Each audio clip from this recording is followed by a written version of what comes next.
Bonjour et bienvenue pour une nouvelle vidéo, cette fois-ci astuces et conseils de jeu pour comment éviter et ignorer les désavantages élémentaires dans le jeu. Pour rappel, chaque élément a un point fort et un point faible. Là, je vais vous montrer comment on peut ignorer le point faible. Là, dans ce cas concret, je vais vous montrer comment une équipe qui a un duo bleu, donc Alexandrine et Frost, vont pouvoir faire des dégâts comme si de rien n'était contre Karchek, qui est un tank 4 étoiles, qui a pas mal de PV, pas mal de défense, donc ça tombe bien, ça va être un bon exemple. Alors pour rappel, lorsqu'un élément est fort contre un autre élément, ça double les dégâts. Lorsque c'est faible, ça divise les dégâts. Et lorsque c'est ni fort ni faible, les dégâts sont normaux, tout simplement. Et voilà, c'est parti. Je vais vous montrer de suite la technique, qui en fait, elle est très très simple. Alors pour le moment, je peux pas vous la montrer. On la voit du coup qu'un ennemi sombre, du coup, elle fait 35 dégâts. L'ennemi sacré en fait plus parce que du coup, il y a deux ennemis sacrés, du coup l'attaque est plus élevée. Là, il va lancer 3 bleus, regardez ce qui se passe. Ah bah voilà, c'est parfait, vous avez pu tout voir. Vous avez vu qu'en faible, ça fait 50. Donc du coup, ça divise par 2. Mais en double, ça fait presque 200. Or, vous savez que lorsqu'on fait un coup critique, les dégâts sont doublés. Mais là, les dégâts, ils ont été quadruplés. Ils sont passés de 50 à 200. Pourquoi? Parce qu'en fait, je me suis rendu compte que lorsqu'on fait un coup critique, même si l'élément il est faible, le coup critique il se base sur le calcul, sur un élément qui est normal contre lui. C'est-à-dire que par exemple, si moi je ferais un coup critique avec une tuile jaune, j'arriverai aussi au même stade, c'est-à-dire à 200. Donc du coup, avec le coup critique, on peut détourner la défense élémentaire. Ce qui fait que là, vous avez pu voir de vos propres yeux que du coup, tout simplement, avec le bleu, j'ai réussi à faire du 200 de dégâts en coup critique. Mais c'est pas des coups critiques, ça ne fait que 50.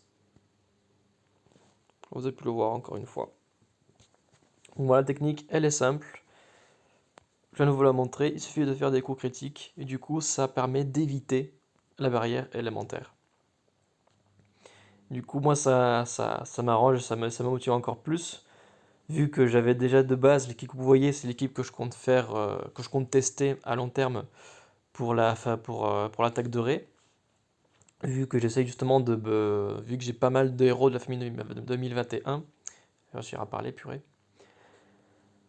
Du coup, j'ai de quoi essayer. En l'occurrence, j'ai mis toute cette équipe pour, encore on a pu le voir, pour une seule et bonne raison. Alexandrine est de base, grâce à sa compétence spéciale, lorsqu'il est offensif, pas défensif, mais elle donne plus 54% de chance de coup critique aux tuiles, plus le bonus de famille qui donne 20% de chance, donc c'est déjà 74, et plus la troupe qu'elle a qui donne 10% de chance de coup critique en plus, elle est, vous avez compris, à 84% de chance de coup critique. Donc autant dire que c'est un coup critique qui est à peu de choses près assuré. Frost, qui est de classe voyou, du coup, à la fin de sa grille de talent, il a plus 4% de chance de coup critique. Donc il a constamment une chance sur 4 de faire un coup critique. D'autant plus que c'est le seul que j'ai maxi emblémé au niveau 85. Donc il a des stats, notamment les stats d'attaque, qui sont énormes. Du coup, ça tombe très bien aussi. Devana, pourquoi Devana? Parce que j'ai besoin de quelqu'un qui quand même retire les bonus de la cible et des ennemis à proximité. Donc qui retire les bonus en général. J'en avais besoin. Et c'est la seule de 2021 qui le fait. Donc simplement pour cette raison du coup que je l'ai gardé. Il n'y a pas de secret. Et Maligna, pourquoi Maligna? Maligna, celle que je serais le plus à même de changer dans mon équipe. Mais pour l'instant, je la laisse, que du coup, j'ai quand même un, 2, 3 héros du coup qui donnent le lien élémentaire sur tout le monde de pouvoir augmenter la rapidité du mana, donnant une quantité moindre. Donc c'est quelque chose que je trouve très très intéressant. Et du coup, j'ai Alexandrine aussi qui donne un autre bonus de famille. Donc du coup, tout le monde peut avoir 10% de soins en plus et une petite génération de mana constante. Donc c'est quand même fort sympathique. Je m'en plains pas. Hop, hop. Et pourquoi j'ai mis Faline? Le solo Faline, je l'aime bien, tout simplement. Elle a une excellente stat d'attaque, une très bonne CS. Mais aussi, même si Faline n'est pas de la famille 2021, parce qu'il y a des Vanna qui, elle, l'est. Du coup, l'attaque de ces deux personnes se combine dans tous les cas. Et lorsqu'il y a un coup critique, le coup critique va se baser non pas uniquement sur l'attaque de Devana, mais sur l'attaque cumulée de Devana et de Faline. Donc dans tous les cas, même si elle n'est pas 2021, parce qu'elle a une très bonne stat d'attaque, en plus d'avoir une CS, comme je l'ai déjà dit, qui est intéressante, bah, dans tous les cas, c'est du gagnant-gagnant. Et ça fait que bah, quand les tuiles vont faire un coup critique, elle va du coup faire encore plus mal. Et voilà, voilà.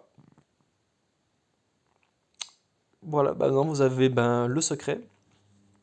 Maintenant, qu'est-ce qu'on va faire pour terminer? Bah, du coup, on va chercher quels sont les héros qui augmentent les coups critiques. Alors, je sais pas si là-dedans on peut chercher des héros par rapport à ce qu'ils ont leurs compétences spéciales. Je sais de la toolbox, non. Euh, Allô, il y a quelqu'un?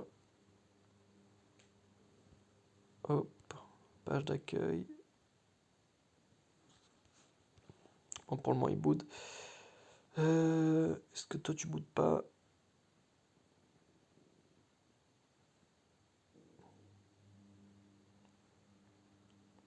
Bon, va savoir. Dans tous les cas, de tête, les seuls héros qui augmentent les chances de coups critiques, j'en ai un, deux, trois en tête. J'en ai trois en tête. Juste, je voulais voir s'il n'y a pas moyen de, avec le filtre, de voir tous. Mais il y a attaque, défense, tank, flanc, et global, et bonus sanglante. Origine, classe, famille, étoile, élément, force, couleur. Là, je ne peux pas chercher par rapport à la type de CS qu'on a envie d'avoir. Là, je peux pas voir, mais je crois pas que ça peut être possible non plus. Bon, on va juste montrer ce que j'ai en tête. Si vous en avez d'autres en tête, n'hésitez surtout pas à me le faire savoir. Alors, le premier que j'ai en tête. euh, alors, c'est Feu et, et Sacré que j'ai en tête. Classe, je sais qu'il y en a une qui est druide. Et les autres, je sais pas, donc je vais laisser tel quel. Je sais qu'il y en a une qui est de l'Atlantide. Et une qui est une famille des légendes, je me rappelle plus de quelle année. Et il y en a un qui est de la saison 3. Je crois que c'est celui-là ou celui-là. Si j'ai pas de bêtises.